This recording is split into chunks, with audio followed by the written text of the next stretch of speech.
यूं ही नहीं ताज ताज बन जाता है। शिल्पकारों का हुनर और चुनिंदा संगमरमर ताज को नायाब बनाते हैं। कुछ ऐसे ही चुनिंदा जगहों से बस खास ही चुनकर लाता हूँ। कतरे कतरे को मैं हीरे सा परखता हूँ। यूं ही नहीं मैं रजनीगंधा बन जाता हूँ।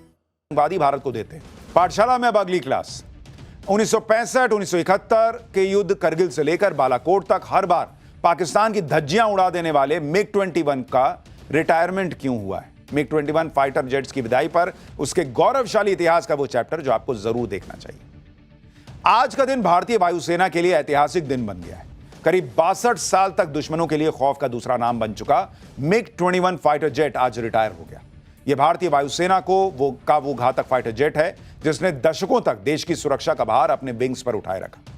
यह मिग-21 फाइटर जेट है जिसने 1965 के युद्ध में पाकिस्तान के आसमान में उड़ान भरी और पाकिस्तान को भारी नुकसान पहुंचाया, जिसने 1971 के युद्ध में पाकिस्तान की हार की स्क्रिप्ट लिखी।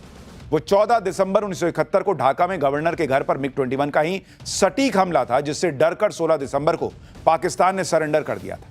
1999 की करगिल जंग में दुर्गम पहाड़ियों पर बैठे दुश्मन के ठिकानों को तबाह मिग-21 ने ही किया और पाकिस्तान को घुटने पर ला दिया था। 2019 में बालाकोट एयर स्ट्राइक में पाकिस्तान के चीथड़े उड़ा दिए गए थे और अपने सटीक निशाने से पाकिस्तान को अमेरिका से मिले F-16 फाइटर जेट को इसी मिग-21 ने मार गिराया था। आज भारत के इस गगनवीर को आखिरी विदाई दी गई। जिस चंडीगढ़ एयरबेस में मिग-21 की पहली स्क्वाड्रन बनी, उसी चंडीगढ़ एयरबेस में मिग-21 को फेयरवेल दिया गया। आज पाठशाला में भारतीय वायुसेना के योद्धा मिग-21 की विदाई की एक एक तस्वीर आपको दिखाऊंगा और मिग-21 का गौरवशाली इतिहास भी बताऊंगा। साथ ही उस स्वदेशी योद्धा की बात होगी जो मिग-21 की कमी महसूस नहीं होने देगा। पाकिस्तान के खिलाफ 1965 की जंग के बाद भारत की हर जंग में खुद को गेम चेंजर साबित करने वाले मिग-21 को आज भारतीय वायुसेना के जाबाज योद्धा की तरह विदाई दी गई। रक्षा मंत्री राजनाथ सिंह और तीनों सेनाओं के प्रमुख इस ऐतिहासिक पल का गवाह बने। चंडीगढ़ एयरबेस पर हुए भव्य विदाई समारोह में पैंथर्स नाम से जानी जाने वाली मिग-21 की 23वीं स्क्वाड्रन के मिग-21 फाइटर जेट्स ने आखिरी बार उड़ान भरी। ये देखिए आखिरी उड़ान की तस्वीर। एक साथ 2 मिग-21 फाइटर जेट्स ने टेक ऑफ किया।